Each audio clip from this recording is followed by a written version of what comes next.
Halo teman-teman, apa kabar semuanya? Semoga Anda dan kita semua baik-baik saja. Tetap semangat menjalankan aktivitas hidup.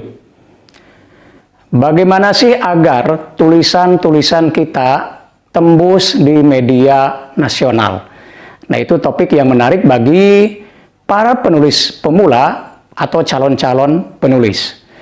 Nah, di video ini saya kebetulan diinterview oleh teman yang merupakan seorang motivator sukses berkeliling Nusantara, penulis buku Manjada Wajada, yaitu Saudara Akbar Zainuddin.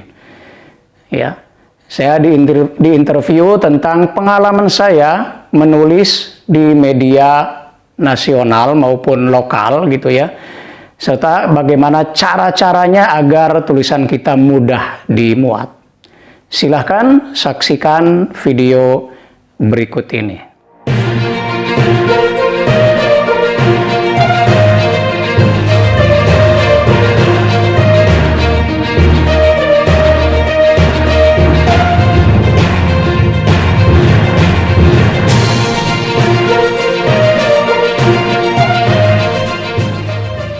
Rosidin, apa kabar Dr. Iding Rosidin? Mudah-mudahan sehat ya.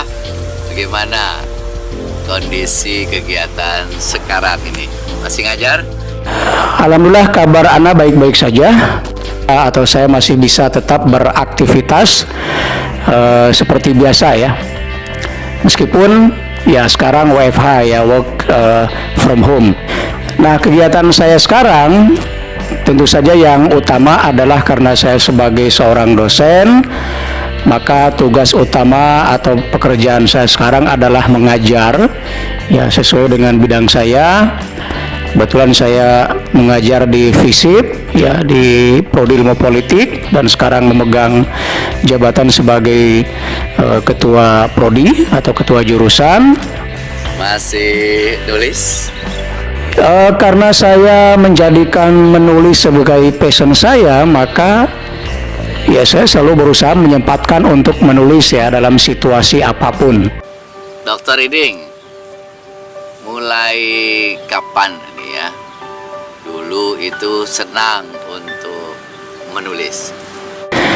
Sebetulnya ini kaitannya dengan kesukaan saya membaca.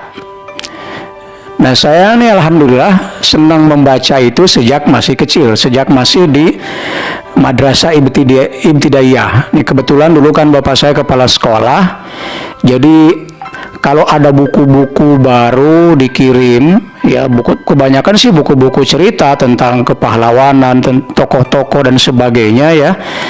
Nah, itu karena belum ada gedung perpustakaan, maka buku-buku itu ada di ruang guru, terutama di meja bapak.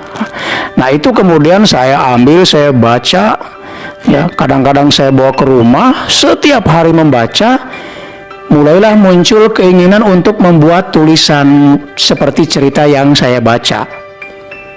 Dan diam-diam misalnya saya menulis ya pakai tulis tangan ya, mengarang sebuah cerita. Mulai benar-benar menulis dalam pengertian sampai dimuat di media. Nah, itu saya waktu masuk gontornya, perpustakanya ada beberapa dan bukunya banyak. Wah, itu saya seolah-olah merasa di surga itu. Masuk terus perpustakaan, membaca banyak sekali buku, baik buku cerita maupun buku-buku yang sifatnya ilmiah. Lalu di gontor sendiri kan ada majalah untuk ustadz ya, guru himmah. Nah, itu kadang-kadang ada kolom pendapat. Santri juga bisa menulis. Nah, di situ saya mengirim tulisan dan dimuat. Lalu juga pernah juga menulis di majalah Dewan Dakwah Indonesia ya, di Jakarta. Nah, kemudian setelah saya kelas 6 santri, kemudian kan ada majalah Itkon. Saya menulis artikel di Itkon gitu ya. Mulai kapan itu rajin menulis artikel di media massa?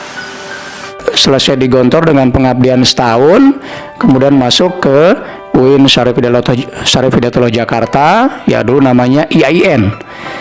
Nah, di situ saya bergabung dengan kelompok-kelompok studi. Ada waktu itu ada Respondio, kemudian flamboyan shelter. Ya, di situ saya banyak belajar dan mulailah saya menulis artikel. Itu bagi saya saat itu sangat luar biasa. Karena apa? Karena honornya itu lebih besar daripada kiriman dari orang tua. Ya, sejak semester 5 itu karena saya sudah aktif menulis, terus saya tidak minta lagi kiriman dari orang tua karena sudah tercukupi dari menulis itu. Tentu dulu ada kesulitan, ya, kendala-kendala dalam memulai menulis.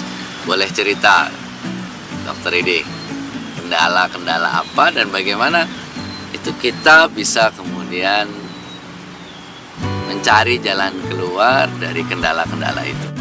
Dulu kesulitannya adalah kalau awal-awal tentu saja membungkus gagasan, ya, mengemas gagasan bagaimana sih menulis yang baik, bagaimana menuangkan ide. Ya, namanya masih awal dulu belajar, tentu kesulitan, ya. Nah, saya mengatasinya dengan membaca tulisan para tokoh-tokoh yang sudah lebih dulu menjadi penulis-penulis besar. Ya, saya membacanya misalnya karya M.H. Ainun Najib, membaca karya almarhum Kunto Wijoyo, almarhum Cak Nur, karyanya Pak Amin Rais, Pak Jalaluddin Rahmat. Jadi waktu awal-awal kuliah itu saya membaca buku hampir semua tokoh dan mencoba melihat bagaimana sih cara menuangkan gagasan gitu, ya, cara menuangkan tulisan. Lalu juga membaca opini-opini yang banyak ditulis di Kompas, di Republika. Cara menuangkan di bagian pertama itu seperti apa? Oh, ternyata paragraf pertama itu harus sesuatu yang bisa membuat perhatian orang tertarik gitu, ya. Nah, jadi di situ saya belajar. Nah, pas menulis artikel itu dikirim ke media mana saja? Ya, kalau dulu masih mahasiswa, zaman saya dulu namanya Koran Pelita. Ada juga Berita Buana, ya. Kalau sekarang mungkin hampir semua koran, semua media saya sudah kirimkan dan tulisan dimuat di situ, ya. Jadi alhamdulillah. Kok bisa diterima itu, ya? Itu tips triknya apa, ya, biar kalau kita nulis artikel itu bisa diterima? Ya, tentu saja kalau kita menulis artikel itu kan ada beberapa kriteria, ya. Tetap kalau dari artikelnya yang paling pertama itu aktualitas. Jadi kalau kita nulis artikel opini di koran itu pastikan bahwa isunya yang sedang aktual. Kalau isu lama otomatis akan diabaikan, ya. Kecuali kalau kita memang sudah punya nama besar, ya. Kalau masih awal-awal kita harus punya nilai aktualitas. Selain tentu dengan gaya penulisan yang bagus, ya, konstruksi gagasan yang jelas, alur penulisan yang sistematis, ya, penggunaan teori kalau kita misalnya menggunakan teori yang tepat, ya, dan seterusnya, ya. Kemudian, ya, jangan lupa juga lihat karakteristik dari koran itu. Kita juga harus bisa mengenali nih koran ini kecenderungannya seperti apa, yang biasa dimuat di koran ini tulisan-tulisan seperti apa. Jadi kita baca juga tulisan-tulisan sebelumnya dari orang-orang yang lain. Satu artikel itu biasanya ditulis berapa lama? Kalau dulu mungkin bisa lama, ya, kadang-kadang nggak selesai saya tinggal dulu. Tapi kalau sekarang, kalau menulisnya sudah punya ide, sudah punya topik yang mau ditulis, biasanya sih nggak lama, ya, menitan lah, mungkin 30 menit, sekitar itulah, nggak nyampe 1 jam, ya. Dan saya biasanya kalau menulis itu kalau sudah punya topik, sudah punya ancang-ancang. Nah, ini menulis ini, itu yang saya namanya kerangka tulisan. Misalnya 3 poin, poin A ngomong ini, poin B ini, C ini. Tapi merupakan satu kesatuan gitu, ya. Nah, mendisiplinkan diri untuk menulis itu, ya. itu gimana caranya biar kita disiplin menulis? Nah, itu dikembalikan kepada kita buat komitmen. Saya alhamdulillah karena bergaul dengan penulis, ya saya bisa sebut di sini misalnya Pak Gun Gun Herianto, kawan seperjuangan kuliah, tapi juga kepenulisan, bertukar menukar gagasan. Nah, saya belajar berkomitmen kepada saudara Gun Gun ini bahwa kita harus punya komitmen untuk membuat target menulis. Saya misalnya sampai sekarang dalam 1 bulan itu saya usahakan minimal 1 artikel dimuat. Ya, dan alhamdulillah ada saja dalam 1 bulan tuh artikel saya dimuat sampai saat ini ya. Dulu saya rentang waktu kalau nggak salah antara 2016-2018 hampir 2 tahunan ya. Saya setiap hari di Facebook itu menulis tentang tadarus pagi. Itu isinya tentang bagaimana memotivasi terutama untuk diri sendiri sih untuk berbuat kebaikan. Saya ambil dari kata-kata mutiara dari bahasa Arab, dari bahasa Inggris, bahasa Prancis, kadang juga bahasa daerah, Sunda, Jawa gitu ya. Lalu saya buat rincian dan dikaitkan dengan konteks. Itu tiap hari, tiap pagi, habis subuh saya nulis. Ya, dan alhamdulillah sekarang salah satunya udah menjadi buku ini. Seni Mengelola Kehidupan. Ini dari tulisan saya di Facebook setiap hari. Nah, ini edisi yang pertama. Nih masih bisa untuk edisi kedua dan ketiga. Ya, bahan tulisannya masih banyak, tapi belum bisa saya terbitkan. Tepatnya belum disodorkan ke penerbit. Kecuali kalau ada yang menawarkan boleh saya siap karena naskahnya ada cukup ya. Itu. Jadi tiap hari saya bikin komitmen. Nah, sekarang mungkin saya udah nggak bisa seperti itu. Sekarang kembali ke komitmen artikel minimal 1 artikel dalam 1 bulan. Ya kadang bisa lebih gitu ya. Nah, kalau dalam 1 bulan misalnya saya kelewat nggak nulis, biasanya saya balas di bulan berikutnya 2 artikel kayak gitu ya. Saya berusaha seperti itu. Nah, sampai sekarang itu berapa artikel yang sudah ditulis di media massa? Mungkin jumlahnya sudah ratusan ya yang dimuat, karena saya nulis kan sudah lama. Pernah saya dalam 1 bulan itu menulis 4 artikel dimuat di 4 media. Tapi jangan heran juga ya, ada beberapa juga yang tidak dimuat di media gitu ya. Jadi kalau di di total ya ratusan artikel saya yang sudah saya tulis. Kalau mau dibukukan itu sudah bisa beberapa buku.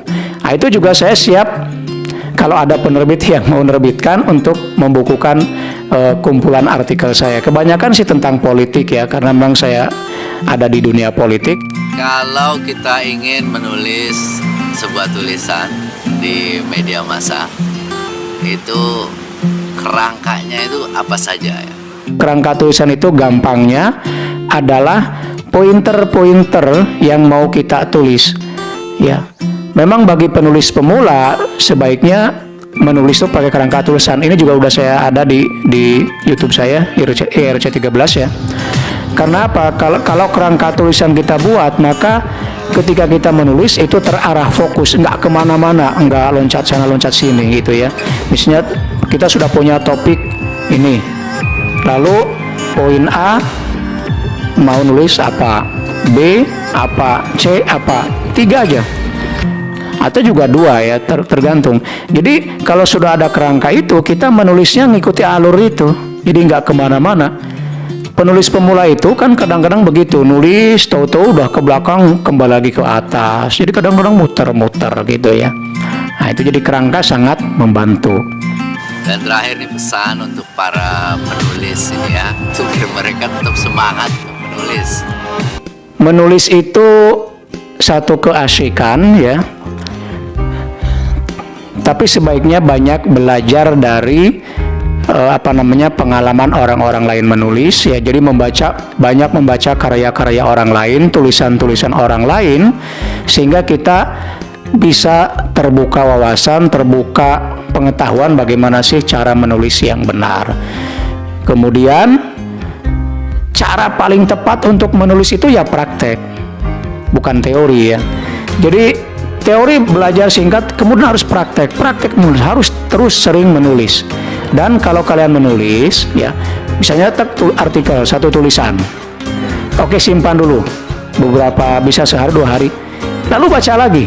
Akan terasa misalnya ada yang kurang, ada yang apa gitu ya. Jadi itu perlunya mengedit. Maka penulis harus membiasakan mengedit. Jangan udah nulis langsung kirim.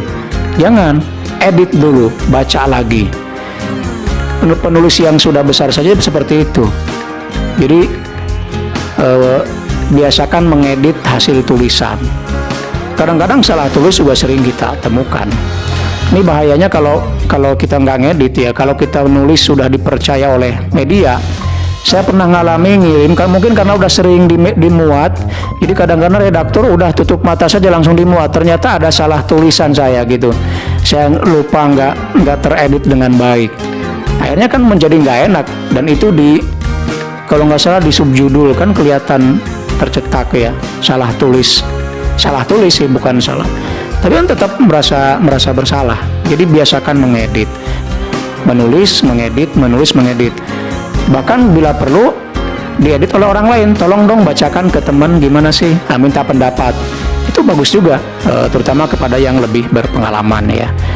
Nah, yang berikutnya adalah jangan pernah putus asa menulis itu.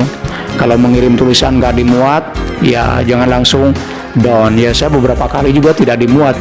Bahkan kadang-kadang sekarang juga kalau tulisannya nggak layak, nggak dimuat juga. Nah, jadi ya jangan putus asa berkali-kali.